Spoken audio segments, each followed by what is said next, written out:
Amém. Bom dia, estão felizes, meus amigos? Muito feliz. Meu aniversário hoje. Eu não sou muito dessas de comemorar assim, igual a Marcela já é 3 semanas antes, ela já começa. Não vai esquecer meu aniversário, não vai esquecer do meu aniversário. Eu essa semana falei, caraca, já tá no meu aniversário. Enfim. Feche seus olhos, coloque a mão no seu coração. Jesus, obrigado, Pai, pelo presente da vida que o Senhor nos deu, Senhor, nessa manhã. Obrigado, Senhor, por esse tempo de adoração, por esse louvor, por essa palavra de ofertório, Jesus. Obrigado por tudo que o Senhor já tem feito até aqui. E eu te peço, Pai, que o Senhor continue fazendo, continue operando em nós, Pai. Continue falando aos nossos corações, agora através da mensagem, Pai, que o Senhor depositou no meu coração. Que nada que venha de mim saia, mas simplesmente aquilo que o Senhor quer falar com a tua noiva, que o Senhor quer falar com a sua igreja, Pai. Em nome de Jesus, Pai, que estejamos abertos para receber a semente que o Senhor tem e isso venha frutificar nas nossas vidas, pelo poder do nome de Jesus. Amém? Amém. Gente, nunca na vida eu pensei que eu ia passar meu aniversário pregando em 2 cultos. Mas tá bom, Jesus faz coisas, né, que a gente nem imagina. Também nunca imaginei que ia ser pastor um dia. Também não imaginei passar meu aniversário pregando e sem minha esposa, que tá lá cuidando da mãe dela. Fez uma cirurgia, eu testemunhei aqui um dia sobre ela estar com um problema de saúde. Ela fez essa cirurgia, foi bem sucedida e para a glória de Deus... Queremos que ela já está curada, amém? Mas, cara, isso fala muito ao meu coração, eu já vim pensando muito sobre isso. Está verdadeiramente no centro da vontade de Deus, né? Então, como eu falei, não era o cenário em que eu imaginava, né? Talvez não seja o cenário mais confortável pregar sem estar com a minha esposa próxima aqui, mas é o melhor lugar para estar. Por mais que seja desconfortável, o centro da vontade de Deus é o melhor lugar que a gente pode estar. E as 2 semanas, Marcela pregou aqui sobre distrações, né? Estarmos muitas vezes distraídos. Muitas vezes a gente não ouve a Deus porque a gente não dá a devida atenção, não ouvimos porque fazemos um barulho mais alto do que a voz dele, não ouvimos porque muitas vezes tudo ao nosso redor vira uma prioridade ao invés de Jesus. E por ter essa questão do aniversário, eu já fico automaticamente reflexivo junto com os períodos de fim de ano. A gente começa a fazer uma autoanálise da nossa vida, o que deu certo, o que não deu, o que eu planejei lá no começo que eu não consegui concretizar, ou o que eu vou levar para o ano que vem. Não sei quem mais é assim, mas eu fico muito reflexivo para essa época do ano. E eu já quero começar aqui. Primeiro que o tema dessa mensagem é só os dispostos permanecem. E eu quero falar um pouco, já começando aqui a confessar ao meu coração que eu sou um procrastinador. Semana passada era para eu estar pregando, estava fazendo a mensagem, tudo mais, tudo certinho. E aí soube ali no meio da semana, perto do final de semana, que era um mineiro, queria pregar. E eu falei assim, glória a Deus, então vou deixar para semana que vem. Então, semana que vem eu termino. Eu terminei ontem de madrugada a mensagem aqui, quase antes de vir. Então eu sou um procrastinador. E tem um autor americano chamado Tim Urban, que ele explica um pouco a teoria da mente de um procrastinador. Racionalmente a gente tem muitas vezes a direção ali da nossa vida, mas é como se o cérebro ficasse buscando um eterno descanso, uma eterna diversão, uma satisfação a todo tempo. Cantamos aqui, né, que nada mais satisfaz. Mas a gente busca satisfação a todo tempo. E quando tem algumas tarefas que estão estourando o prazo, é como se dentro do nosso cérebro ativasse um botão de pânico, um botão de emergência, e a gente começasse a fazer todas as coisas correndo de última hora, porque todo outro tempo foi gasto tendo pequenos prazeres, pequenos momentos de diversão. E toda essa satisfação faz com que a gente seja viciado realmente nesses pequenos prazeres. Hoje a gente vive uma estação, uma época, uma era da plena satisfação, né? Fique satisfeito ou o seu dinheiro de volta. É quase um evangelho também personalizado, igreja personalizada.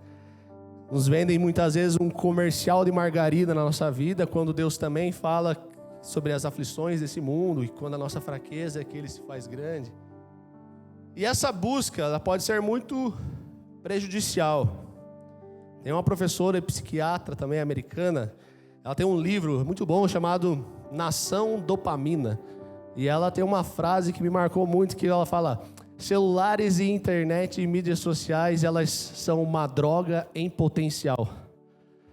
Ela fala que a dopamina, ela é um neurotransmissor que está ligado à sensação de prazer e à recompensa. E quando a gente usa o celular, especialmente ali redes sociais, reels, notificações, os jogos ali, uma curtida, um comentário, existe uma liberação instantaneamente e constante de dopamina no nosso cérebro, criando um ciclo que estimula mais e mais esse local no nosso cérebro.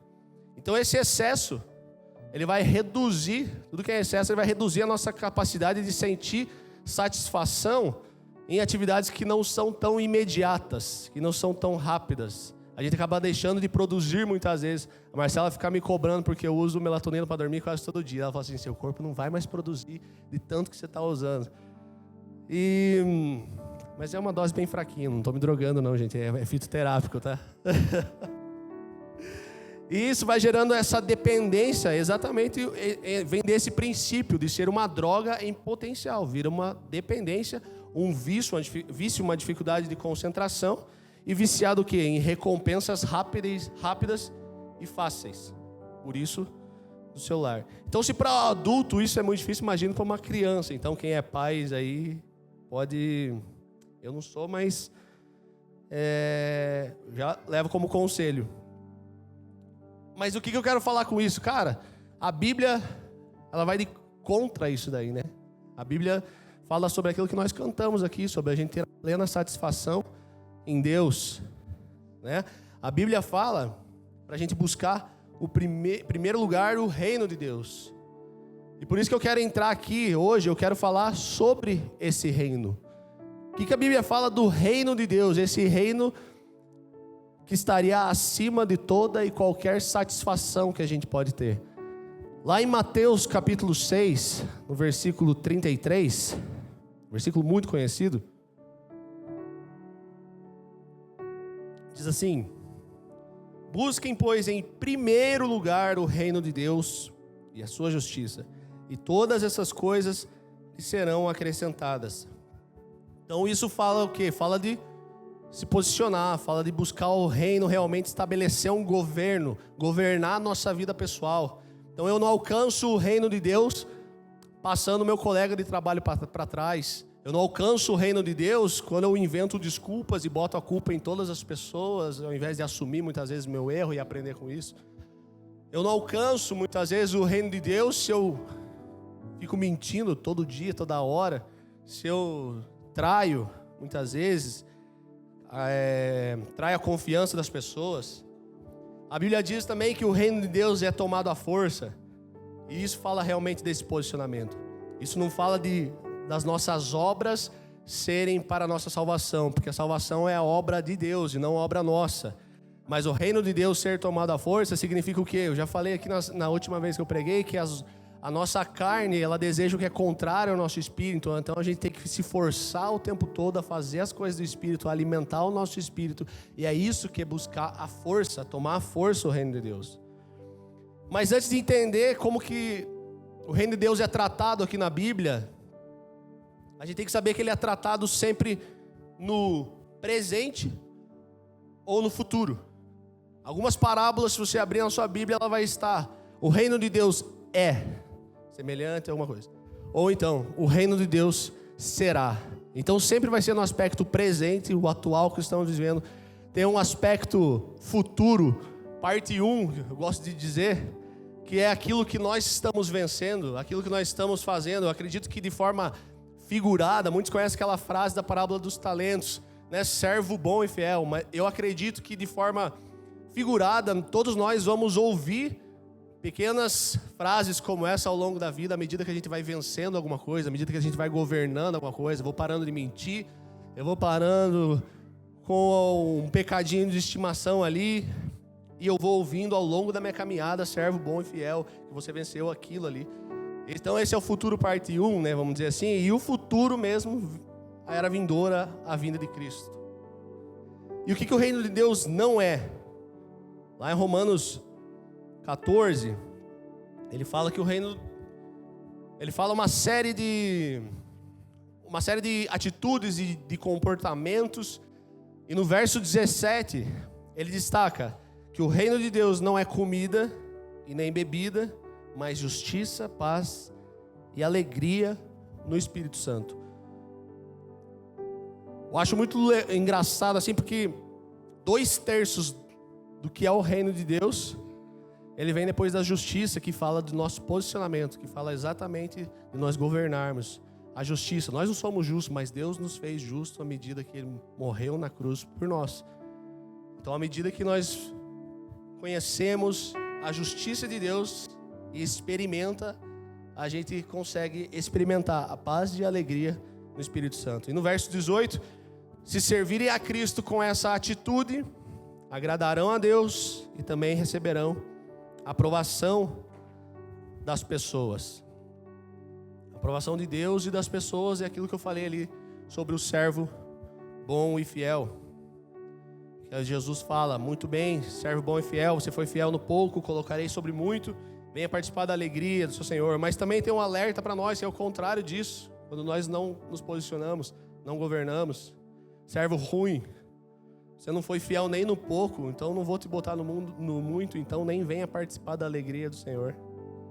Então a fidelidade nas pequenas coisas é o princípio para a gente governar no reino de Deus.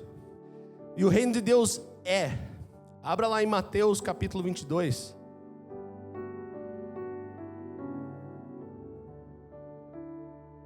Pode deixar aberta. Jesus fala uma parábola, né, do grande banquete. Toda parábola ela é discutida como uma relação ao propósito, tem o propósito de ensinar, né, lições espirituais. O estilo de leitura e redação de uma parábola, ela sempre tem essa finalidade, né? Explicar uma lição, geralmente ela está associada ao contexto daquilo que Jesus estava ensinando. E mais uma vez Jesus estava ali em meio de debates, né, em conflitos, explicações sobre os milagres e tal, e Jesus vem com esse recurso, que é uma parábola, que geralmente são histórias que Deus usa, que Jesus usava para aterrizar a mensagem, para que mais pessoas pudessem entender, que as pessoas pudessem compreender aquilo que estava sendo transmitido. Então a parábola, ela não serve para uma totalidade de uma doutrinação, né? A parábola é para explicar alguma lição que Jesus está dando. Muitas vezes a gente se perde em pegar uma parábola e tirar uma doutrina por completo disso, e não partes, e sustentar pontos de saber quem vai para o céu, quem não vai. Então, para compreender, a gente precisa entender o contexto em que ela foi contada. E essa parábola, Jesus estava enfrentando questionamentos ali sobre a sua autoridade, levantado por homens inteligentes, fariseus, mestres da lei, que estavam comparando Jesus com João Batista.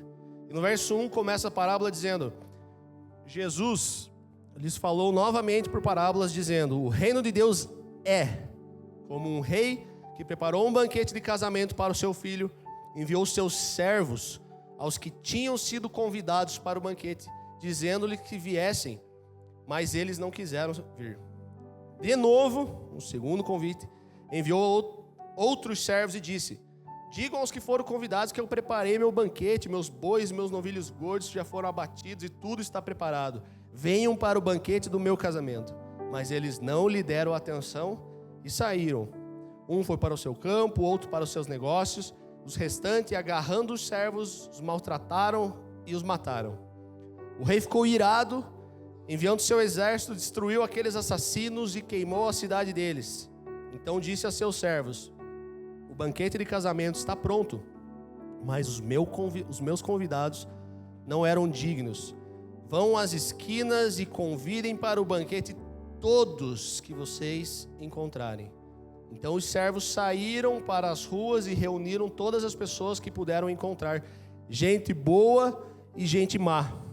E a sala do banquete do casamento ficou cheia de convidados.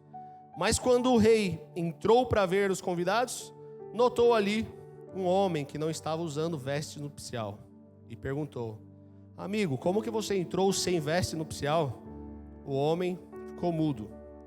Então o rei disse aos que serviam: amarre-lhe as mãos e os pés, lance-o para fora nas trevas. Ali haverá choro e ranger de dentes, pois muitos são chamados, poucos são escolhidos.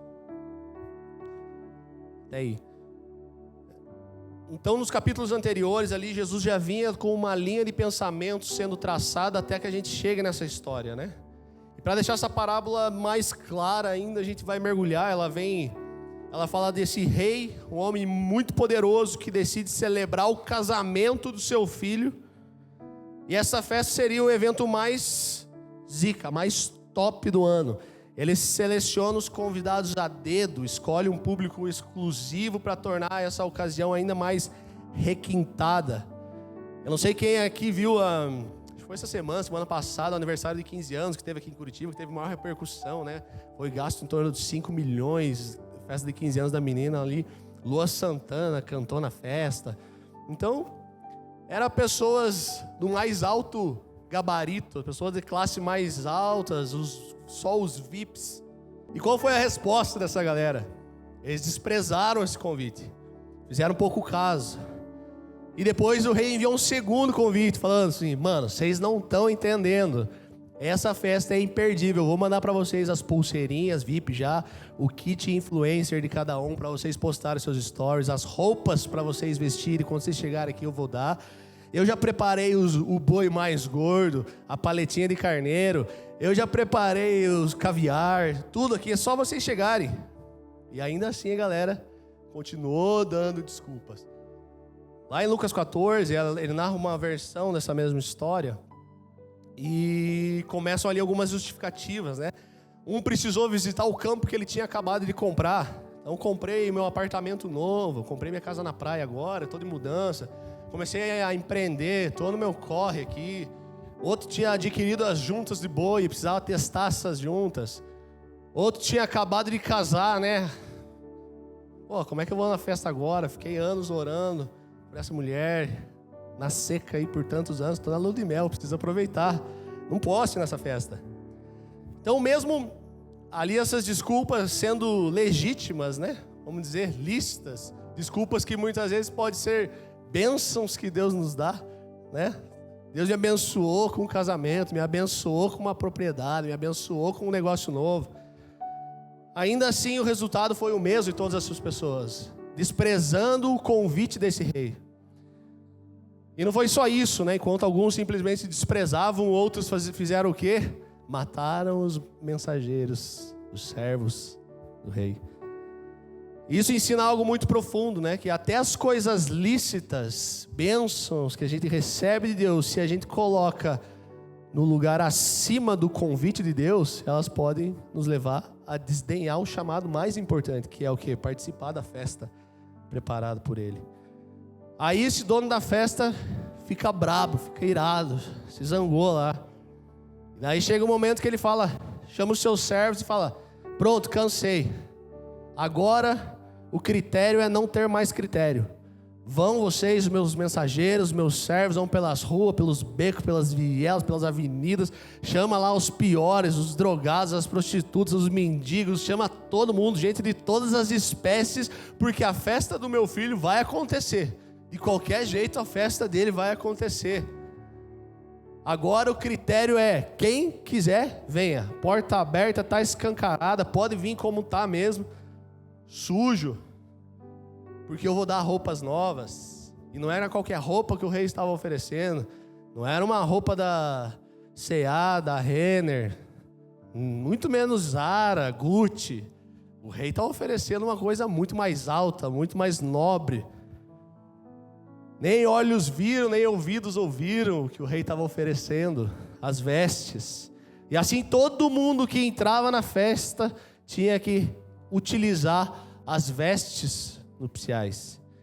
Então, se você era mendigo, você entra como um nobre. Se você era um cego largado por aí, aqui está a roupa de um príncipe para você estar nessa festa. Porque o mesmo rei que te chamou, ele te dá a vestimenta certa. Só que havia uma condição: todos podiam ser convidados, mas quem entrasse tinha que vestir as vestes nupciais. Por quê? Porque a festa do rei, do filho do rei, é importante, ninguém pode entrar de qualquer jeito.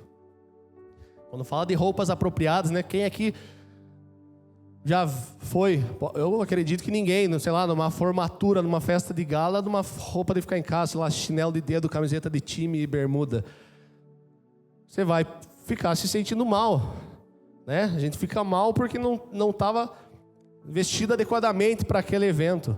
Ou mesmo um aniversário informal, eu chego lá de smoking, de terno e gravata, né? Ou as mulheres com um vestido longo, de brilho. Cara, a pessoa vai se sentir mal porque ela não está vestida adequadamente. Então a roupa adequada, ela reflete também o respeito ao ambiente e às pessoas ali. Só que chega um momento então que o rei começa a passear pela festa, ver, né? Antes era aquela festa estranha com gente esquisita. E aí agora já era uma festa onde tinham os nobres, as pessoas todas bem vestidas, uma festa incrível. Aí ele olha lá no canto, numa mesa, tinha um cara que não estava com as vestes. Aí o rei vai direto: ô amigão, diz aí, como que você conseguiu entrar aqui sem essas vestes que eu mesmo forneci? Os trajes especiais que eu disse que era a única condição, a única coisa que era necessária. Aí o homem ficou mudo e sem resposta. Porque de verdade não tem como dar uma desculpa ou inventar alguma coisa para Deus que conhece o fundo do nosso coração, amém? Então o rei indignado ordena: tire ele daqui, expulse, tire ele da minha festa. Tá achando que aqui é casa da mãe Joana, palhaçada, que eu sou tongo? Não. Esse rei ficou brabo. Aí Jesus termina a parábola dizendo: muitos são chamados, mas poucos escolhidos. Então aqui é uma das ilustrações de Jesus para dizer o que o reino de Deus é. E me faz refletir muito essa parábola, porque a gente observa alguns pontos. Primeiro ponto: Deus é um Deus de alegria, um Deus de festa, Ele prepara uma festa. Deus aqui está representado como o pai da parábola, né? O rei que deu a festa do seu filho. Ele é um Deus que celebra e nos convida para uma festa, não é? Deus é um Deus festeiro, festivo, um Deus de alegria, um Deus de ambiente de celebração, Deus de ambiente de prazer santo, um prazer verdadeiro, uma alegria genuína. Não é aquela... O primeiro milagre que Jesus fez em público foi numa festa de casamento, e isso nos revela também muita coisa. Enquanto muitas vezes a religião pinta lá um Deus que fica de braço cruzado, rabugento e está achando tudo que possa se parecer com um prazer de pecaminoso. Não, Deus deu o verdadeiro prazer da santidade, verdadeira alegria. Isso é a lógica da religião. A verdade é que Deus é aquele Deus que se alegra com a nossa alegria. É aquele Deus em que Neemias vai dizer: a alegria do Senhor é a nossa força. É o Deus que a Bíblia fala que Ele faz uma festa no céu quando o pecador se arrepende. Então o convite de Deus é para uma festa, não para um sistema religioso sem vida, amém? Ele convida para um banquete, para uma festa da melhor qualidade. Servir a Deus, eu gosto de frisar algo muito importante, cara, eu já escutei algumas vezes: é chorar todos os dias aqui na terra porque um dia a gente vai rir no céu. Cara, que mentira isso daí, isso é uma heresia, isso daí não é o evangelho é o oposto disso. O convite para Jesus é que a gente experimente uma vida plena aqui também, satisfatória e tão alegre, que nada no mundo pode oferecer algo que se compare ou que seja parecido.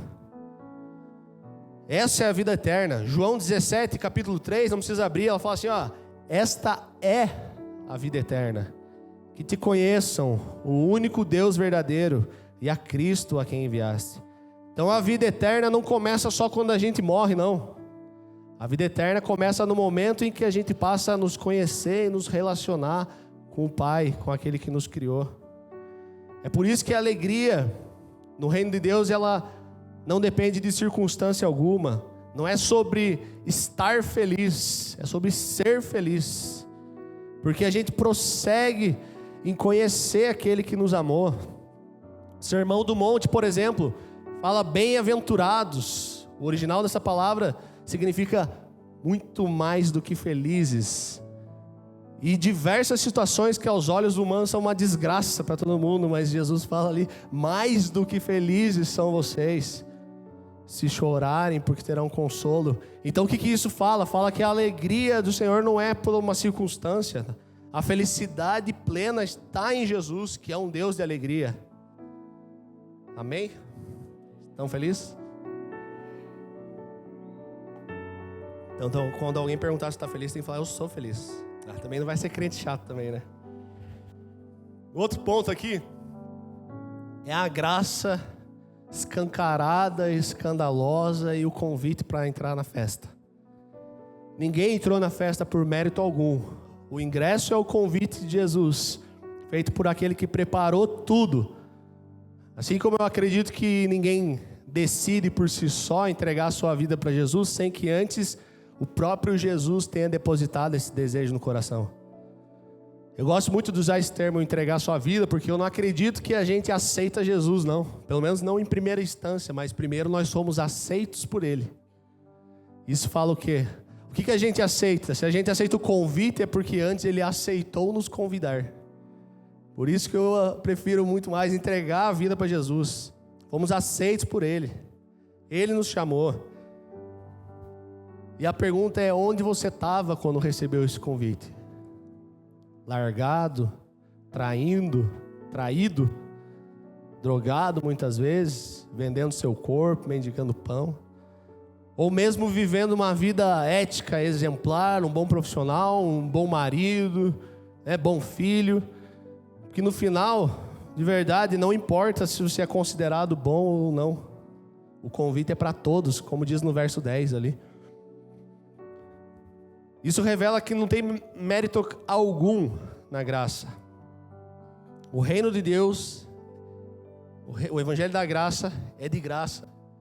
Mas é de graça para nós que recebemos o convite, né? Que para quem organiza, ele é cara. Quem organiza um casamento sabe, quem já casou, quem está organizando um casamento sabe que tudo é caro para fazer uma festa. Mas agora quando você recebe o convite, você... Hoje, na nossa ótica, ainda tem que pagar, né? As mulheres pagar uma maquiagem lá, aluguel de vestido e tal, mas na ótica aqui de Jesus, não. Tudo é o dono da festa que está dando. Está dando a festa inteira, está pagando tudo, está chamando. Você chega ali, vou te dar uma roupa de gala, roupa de luxo ainda. Então, o que está falando aqui? Que Deus já pagou o preço dessa nossa entrada. Amém? Outro ponto, as vestes. A transformação. A Gucci de Jesus. O convite não depende de como você está, como eu e você estamos. Para participar da festa é necessário vestir as roupas que o Senhor oferece. Na parábola, o dono da festa providencia as roupas para esses convidados. E as vestes representam o quê? Uma nova vida. Então não importa se você era um mendigo, um corrupto, vestia trapos imundos. Eu te dou roupas de nobreza. Não importa se sua roupa estava suja, seu pecado, sua reputação estava manchada. Eu tenho uma roupa nova para você. O dono da festa diz: quando eu chamo, não importa a maneira com que você está, mas aqui dentro eu quero todo mundo vestido com nobreza. Não dá para entrar na festa insistindo em usar nossas roupas antigas. Não dá para entrar na festa sendo arrogante de achar que a minha roupa é melhor do que a que Jesus oferece. Essas nova veste significa: Jesus, eu não quero mais andar da forma que eu andei até aqui. Eu aceito essa nova vida que o Senhor está me oferecendo. E desse texto eu tiro 3 recomendações. A primeira: Ouça o convite, aceite e não questione. Espírito Santo, fala ali, o autor de Hebreus, no capítulo 3, versículo 7. Hoje, se ouvirem a sua voz, não endureçam o coração, como eles fizeram na rebelião, quando me puseram à prova no deserto. Não procrastine a sua entrada na festa. Muitas vezes, muitas pessoas à sua volta não tenham ainda ouvido esse chamado, não tenham recebido esse convite, mas se você já sentiu de alguma forma esse convite, esse toque no seu coração, no seu espírito, não adie, não deixe para amanhã, simplesmente responda esse lance no convite da festa que Jesus está dizendo. Deus não está à procura de pessoas imperfeitas ou perfeitas, Deus está à procura dos disponíveis. Ele não tem compromisso com quem acha que não precisa de um Salvador. Ele não tem compromisso com porque aquele que achava que já tinha a roupa certa, ele nem quis na festa. Ah, mas eu até gostava da minha roupa antiga, estava acostumado já com esse meu jeito, mas agora eu prefiro as vestes novas, a roupa nova que o Senhor está me dando. Eu já estava acostumado com esse meu jeitinho, já estava acostumado com essa minha depressão, estava acostumado a ser abusado, estava acostumado a não ser amado, a pingar de amores em amores. Eu já estava acostumado com a vida medíocre muitas vezes, com o pecado, com o vazio. Mas está aqui quem eu sou.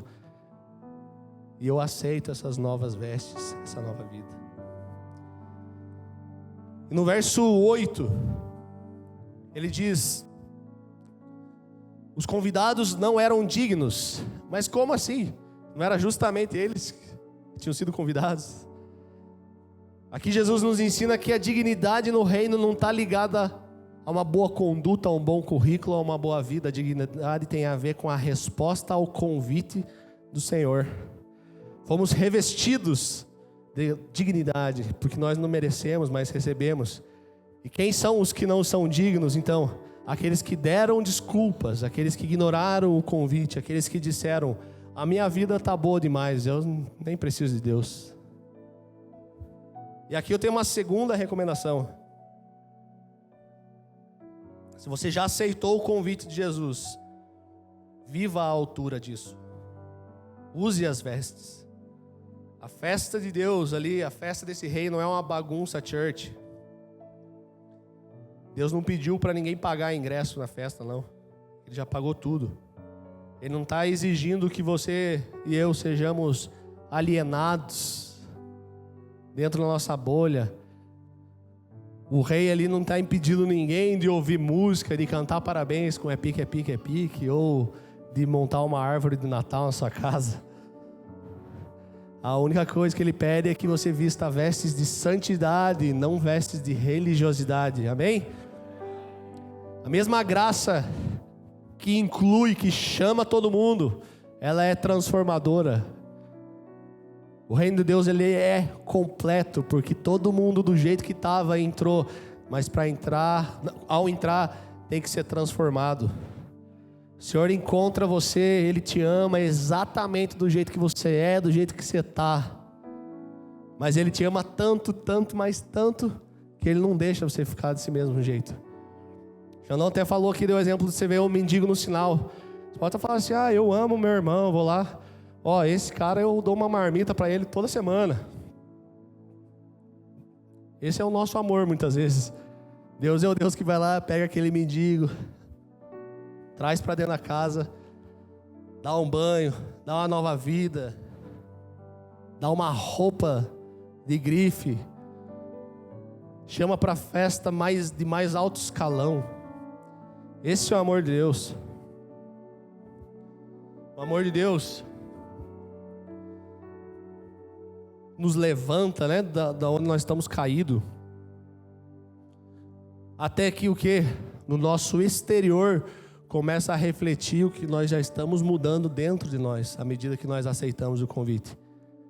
Aí as pessoas vão começar a observar: caramba, mas não era aquele cara que traía?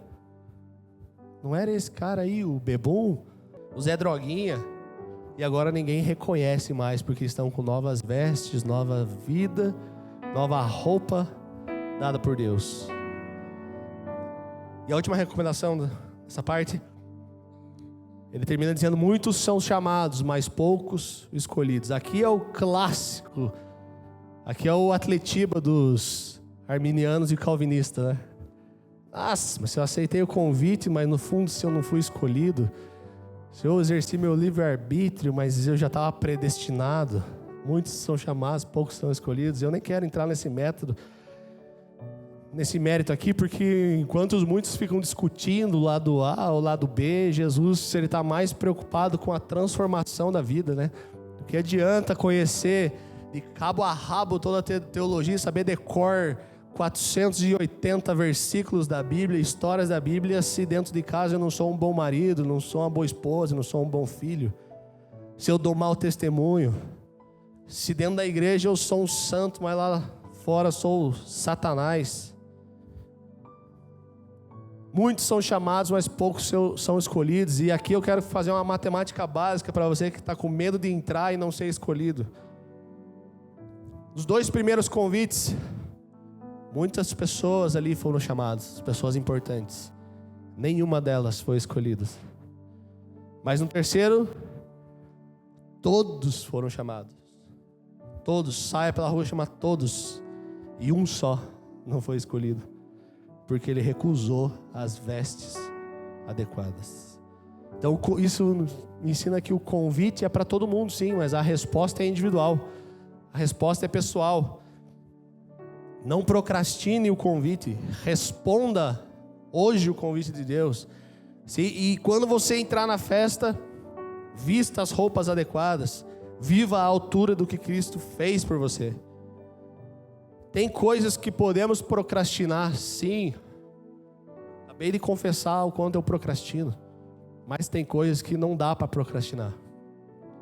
Aquele mesmo escritor, ele explica que racionalmente nós sabemos quais direções precisamos tomar na nossa vida, mas é como se o nosso cérebro constantemente buscasse esse descanso, essa satisfação.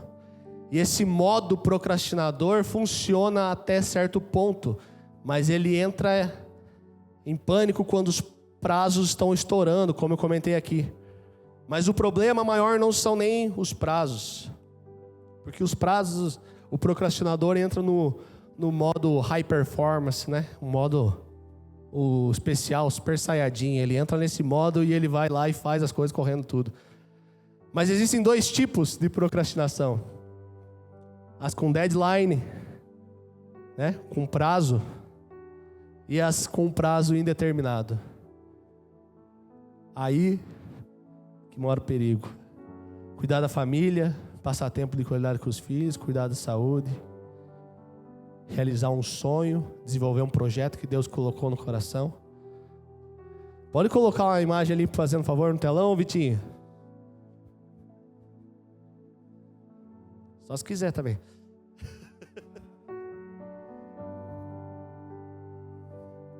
Tá ali, ó. Esse cara, nessa teoria, nesse estudo, ele transformou tempo em imagem. Não sei se alguém já viu isso aí.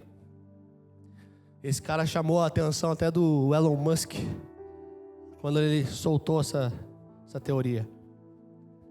Aqui está um quadro representando, cada quadradinho ali representando um ano, né?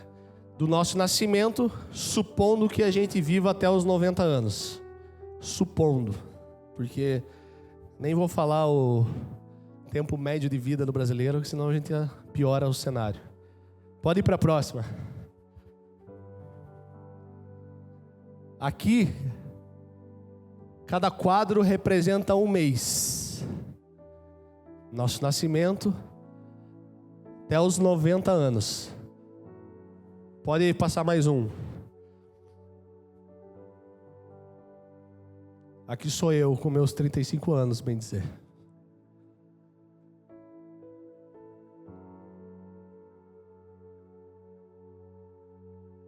Então você que tem seus 30, já vivemos boa parte.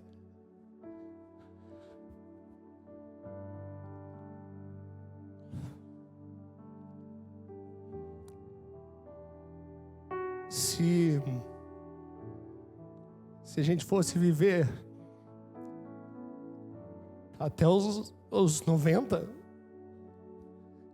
e vamos supor, nessa teoria ele fala, e você gosta de ir para a praia, você vai mais 60 vezes na praia na sua vida. Se você tem seus 30 e você vê seus pais 2 vezes por ano, seus pais ali têm seus 60, vamos supor que eles vão viver até os 90, você vai ver seus pais mais 60 vezes na vida.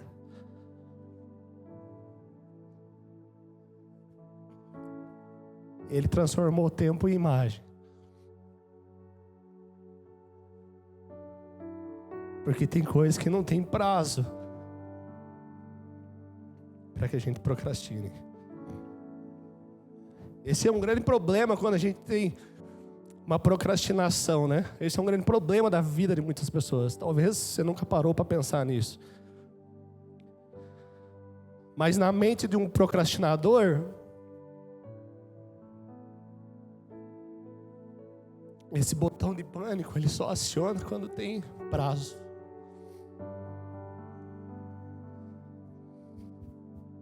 E de verdade, essa procrastinação dos prazos, ela é até engraçada. É engraçado de se viver, de certo modo. Quando eu contei aqui que eu posterguei 1 semana para escrever essa pregação, fui terminar de madrugada, a maioria deu risada. De verdade, essa procrastinação aqui, ela é silenciosa.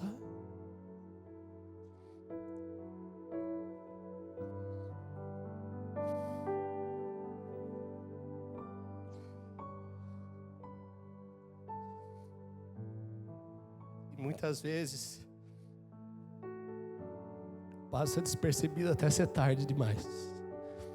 A procrastinação de longo prazo transforma o procrastinador um espectador da própria vida. E a grande frustração não é muitas vezes de não ter alcançado seu sonho, mas é muitas vezes não ter nem levantado para perseguir ele. Todo mundo procrastina alguma coisa, mas a verdade é, o tempo é vida. Pode tirar, por favor, aqui, pelo amor de Deus. O apóstolo Paulo fala lá em Efésios, né?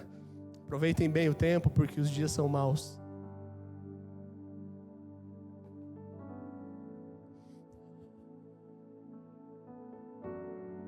Então sim, procrastine, mas procrastine o que é procrastinável. Não perca tempo em responder ao convite de Deus. E de verdade, cara, isso aqui não é nenhum apelo, não. Não é para ninguém vir para frente, não é um apelo emocional, não. Isso aqui é um grito de desespero de quem olhou e tomou um baita susto de que tem menos tempo do que imagina.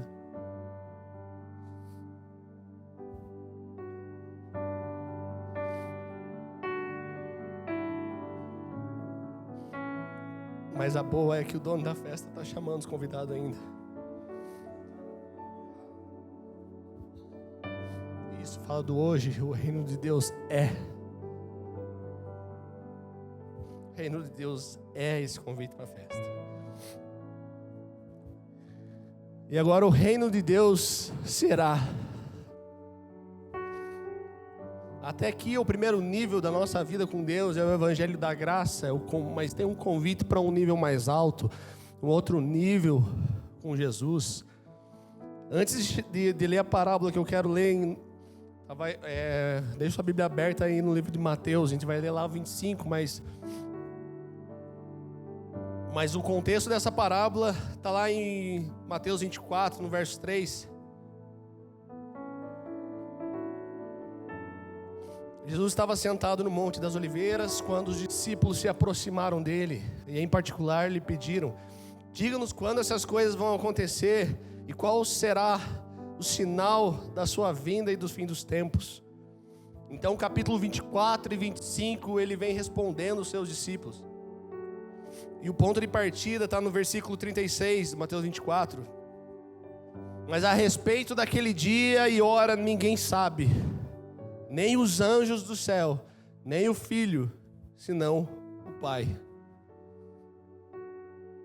Aí tem crente Márcia sensitiva que pega esses textos e fala: mas está falando que não sabe o dia e a hora, mas não sabe o ano. Na boa. Sério mesmo, a Bíblia fala que nem Jesus sabe a hora. Tem gente tentando adivinhar um ano da vinda. No versículo 43, fala da primeira série ali de parábolas. Eu quero falar bem rápido disso. 43, mas entendam isso: se o dono da casa soubesse que hora da noite o ladrão viria, ele ficaria de guarda e não deixaria que sua casa fosse arrombada. Assim também vocês precisam estar preparados, porque o Filho do Homem virá numa hora em que vocês menos esperam. Então essa primeira parábola está falando dessa imprevisibilidade na volta de Jesus. A segunda parábola, no verso 45, continuando: o servo fiel e sensato é aquele a quem o seu senhor encarrega de gerir os outros servos da casa e alimentá-los. Se o seu senhor voltar e constatar que o servo fez um bom trabalho, haverá recompensa. Eu lhes digo a verdade: ele colocará todos os seus bens sob o cuidado desses servos. O que acontecerá, porém, se o servo for mau e pensar: meu senhor não vai voltar tão cedo, e começar a espancar os outros servos, a comer, a beber, a se embriagar? O senhor desse servo voltará em um dia que não se espera, em hora que não se conhece, cortará o servo ao meio e lhe dará o mesmo destino dos hipócritas. Ali haverá choro e ranger de dentes. Essa parábola já fala de uma volta antes do esperado. Então a imprevisibilidade e a volta antes da hora.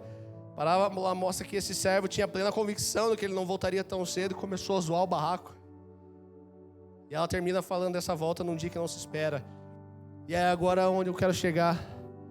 Uma volta mais demorada do que o esperado. Porque aí é quando a gente procrastina, porque vai demorar. Mateus 25, capítulo, verso 1. O reino dos céus será semelhante às 10 virgens que pegaram suas candeias e saíram para encontrar-se com o noivo. 5 delas eram insensatas e 5 eram prudentes. As insensatas pegaram suas candeias, mas não levaram óleo consigo. As prudentes, porém, levaram óleo em vasilhas juntamente com suas candeias. O noivo demorou a chegar e todas ficaram com sono e dormiram. À meia-noite ouviu-se um grito: o noivo se aproxima, saiam para encontrá-lo. Então, todas as virgens acordaram e prepararam as suas candeias. As insensatas disseram então às prudentes: nos dá um pouco do seu óleo, pois as nossas candeias estão se apagando.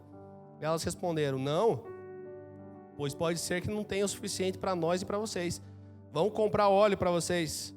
E saindo elas para comprar óleo, chegou o noivo. As virgens que estavam preparadas entraram com ele para o banquete nupcial e a porta foi fechada. Mais tarde vieram também as outras e disseram: Senhor, Senhor, abra a porta para nós. Mas ele respondeu: a verdade é que eu não as conheço. Portanto, vigiem, pois vocês não sabem o dia e nem a hora. Ah, mas não está falando do ano. Não, tô brincando.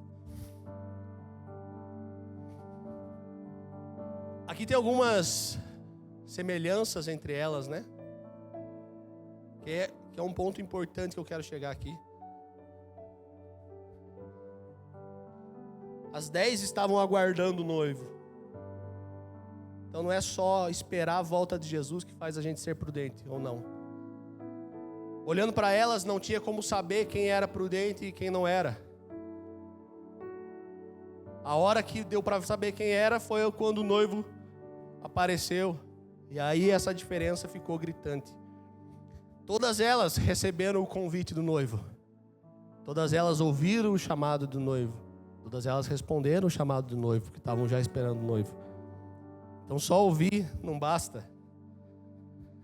Todas elas tinham candeias, tinham luzes. Candeia fala o quê? Uma lamparina. Então, um instrumento ali que permitisse elas iluminarem, permitisse elas queimarem. Todas elas tinham uma estrutura para queimar. Hoje nós somos a geração que mais tem acesso a conteúdos para conhecer mais Jesus e a que menos tem intimidade com Ele. Porque informação é diferente de conhecimento, amém? Todas elas estavam acesas no início. Estavam queimando, empolgadas, tudo entregar, né? Vou me entregar, nem esqueci já. Todas elas dormiram. Descansar, tirar um tempo de descanso, não é negligência, é descanso, é cuidado. Então a Bíblia não fala aqui dessas 10 virgens, sendo 5 delas evangélicas, crentes, espirituais, e 5 meia boca. Mas as 10 tinham uma vida comum, as 10 esperavam o noivo. Então as 10 estavam ali dentro da igreja, chapando, as 10 iam no GC, as 10 serviam, as 10 muitas vezes elas estavam em comunhão, as 10 estavam fazendo devocional. As 10 esperavam o noivo. E não é, isso mostra que não é a intensidade, mas sim a constância. Começar queimando é muito fácil. Sentir um arrepio aqui no culto uma vez por semana, aquela empolgação. Mas permanecer é a grande chave. Permanecer queimando fala de amadurecer, fala do amadurecimento. Só os dispostos permanecem. Tipo uma vez, quando eu tinha mais ou menos uns 15 anos, eu participei de uma meia maratona lá em Guarapuava, na cidade que eu morava. Nossa, os caras estão rindo já. Verdade. E aí, era tipo, é uma festa que tem lá no aniversário da cidade e tal. Daí. E aí eu fui. E aí deu o start da largada. Nossa, mas eu saí na disparada, passando todo mundo. E eu lembro que eu fiquei, nossa, muito empolgado, mano. Saí ultrapassando, eu falei assim, caraca, mano, eu vou ganhar. Eu já a primeira vez que eu ia correr. Falei assim, nossa, eu tô na frente, os caras estão tudo lá pra trás. Cara, por Deus, como daqui até o Shopping Cidade, eu tava com uma pontada e eu desisti.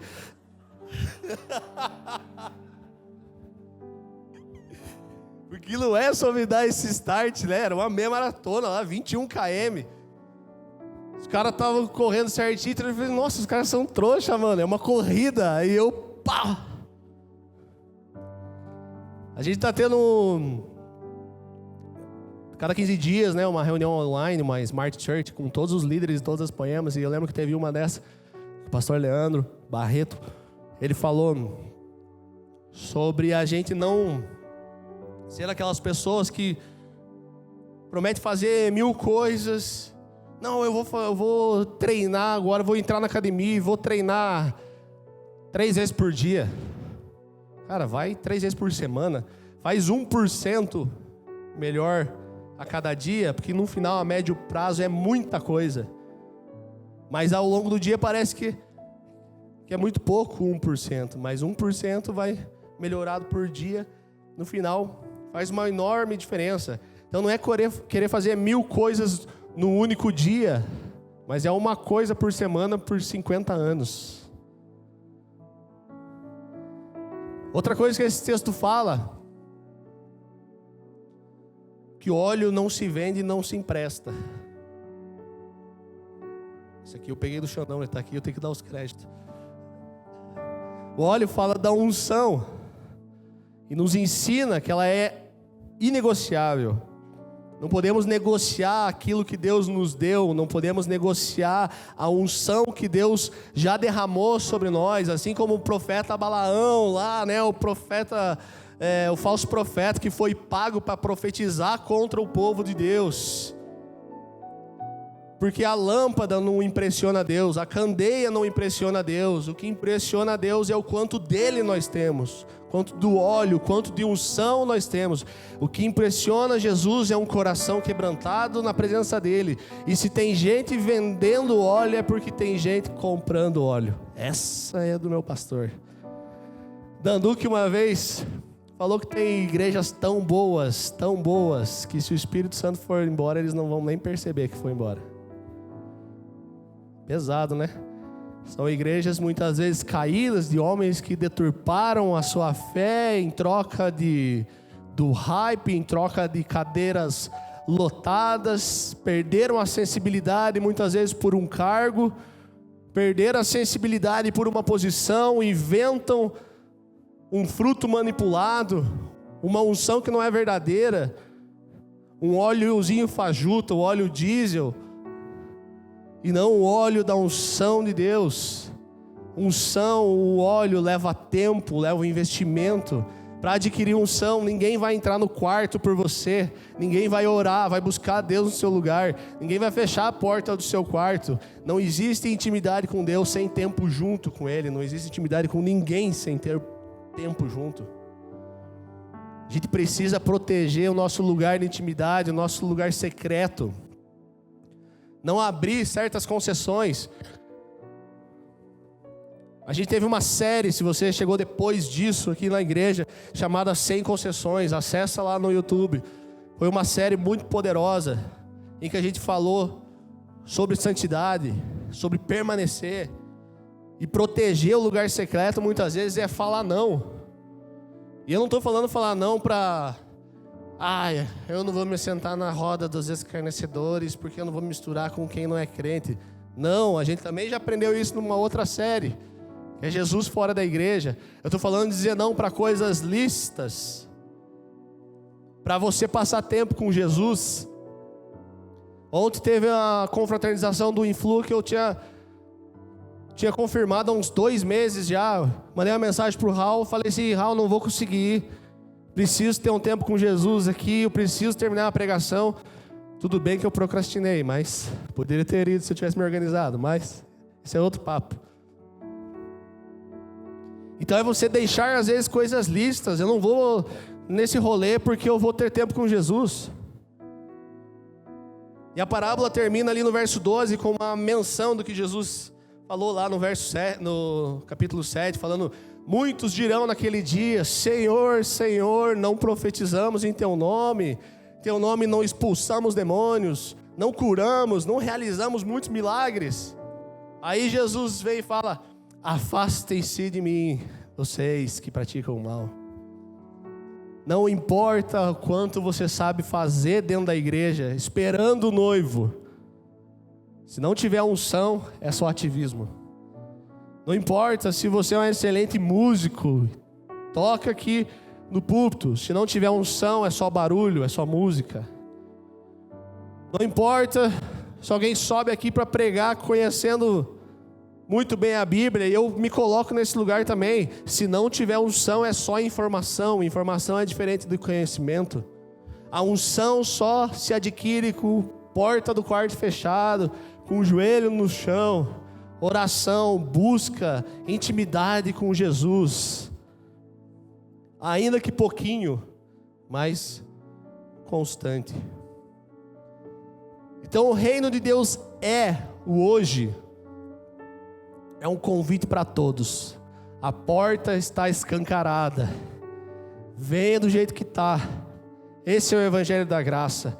Mas entrar como noiva de Cristo, a porta se fecha uma hora. É para aqueles que permaneceram, para aqueles que protegeram o seu secreto, para aqueles que são íntimos do noivo. Eu quero encerrar. A banda pode vir aqui, por favor. E ela termina essa série de parábolas sobre o futuro do reino com a famosa parábola dos talentos. Eu não vou me entrar aqui, mas ela começa, depois você lê lá Mateus 25, no versículo 14 ao 30. Mas ela fala que um homem, ao sair de viagem, chamou os servos e confiou seus bens. Então ele deu 5 talentos para um, para outro. Ele deu 2 talentos, para outro ele deu 1.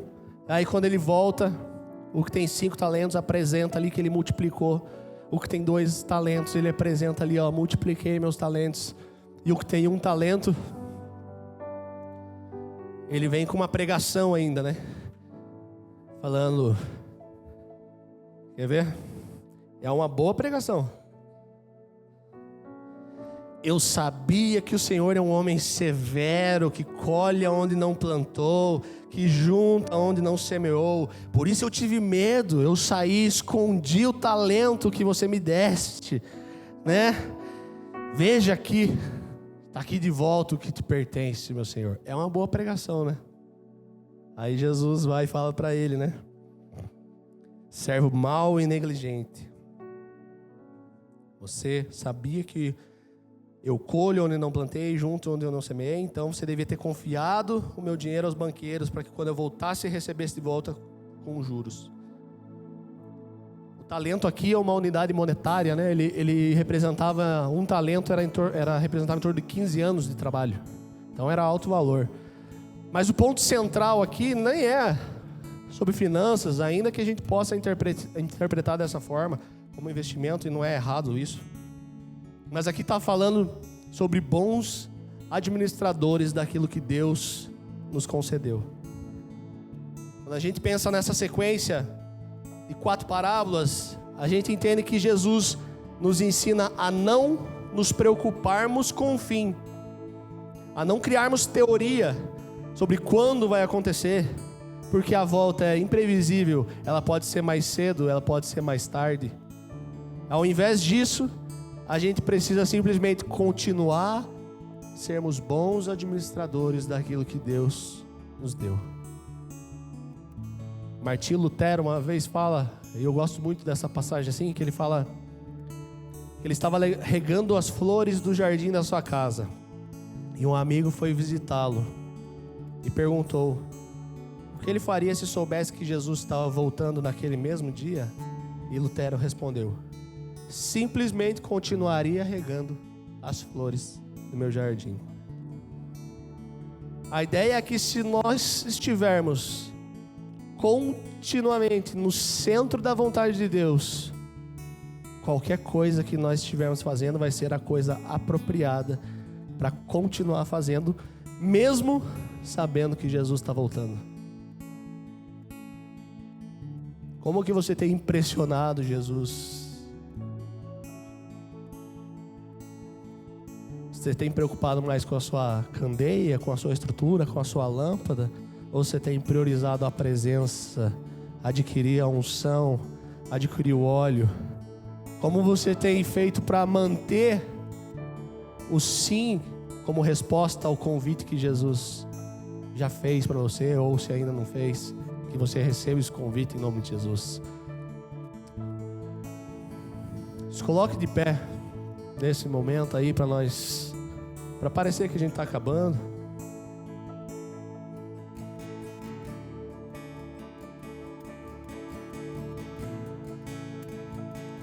Os meus talentos, eles não impressionam a Deus. Foi Ele que me deu. Ele que deu os seus talentos para você. Isso não impressiona Ele. Ele quer a sua entrega, a sua doação, aquilo que você devolve para Ele, a intimidade, desenvolver um conhecimento verdadeiro de quem Ele é. Porque Deus escolheu Davi no meio de um monte de irmãos que eram talvez mais talentosos ali, que eram mais hypados para fazer o que Deus queria. Porque Deus escolheu os discípulos que o mundo jamais iria escolher. Ele podia ter começado a igreja dele, talvez, com os fariseus, que já iria começar com uma boa teologia. Ele podia já começar com os que tinham mais seguidores de Jerusalém lá. Porque escolheu os que o mundo rejeitou. Porque ele procura, ele precisa de pessoas que, ao sentirem um toque fresco dele, larguem tudo para responder o convite. A gente pode estar cheio de obras, cantando muitas canções, pregando para multidões de pessoas, de verdade, com as cadeiras aqui lotadas, empurrando as paredes. Isso não impressiona a Deus. Não queremos chegar no final da caminhada e ouvir o "não te conheço". Talvez o versículo mais pregado por nós aqui na igreja, Mateus 6,6. Mateus 6,6 fala que o que acontece ali no particular, ele se tornará público. Mas ele mostra ainda que a recompensa pública ele não é tudo, é um bônus. Porque a verdadeira recompensa é simplesmente ir no quarto e ter a presença de Jesus. Não temos tempo para ser imaturos mais.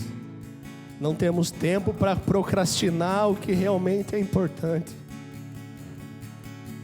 Não temos tempo para procrastinar as coisas intangíveis, porque a vida está passando. Que você possa reavaliar o seu compromisso. Qual o seu próximo passo para permanecer queimando? Não é sobre a intensidade do momento, mas o quanto você quer permanecer com Ele até o fim.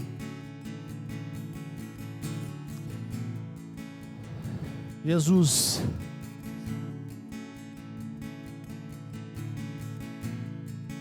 nós te amamos, Jesus.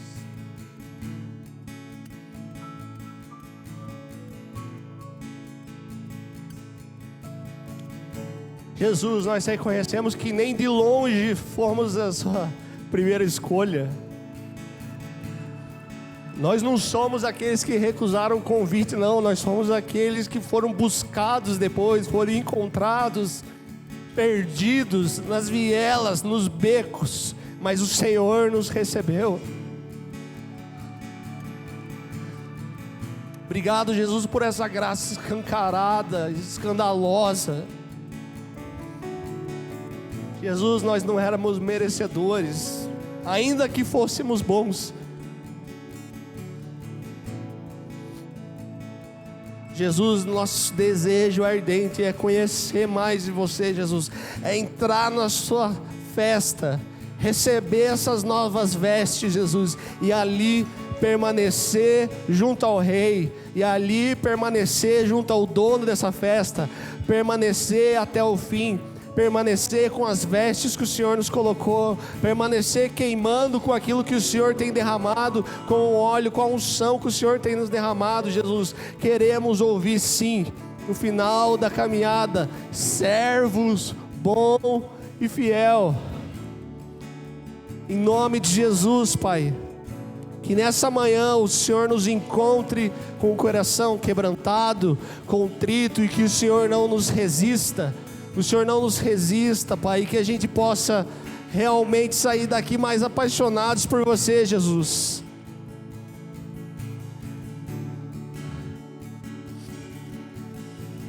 Nós te amamos, Jesus. A tua presença é o que basta, Jesus. A tua presença é o bem mais precioso que nós temos, Jesus. Obrigado, Jesus.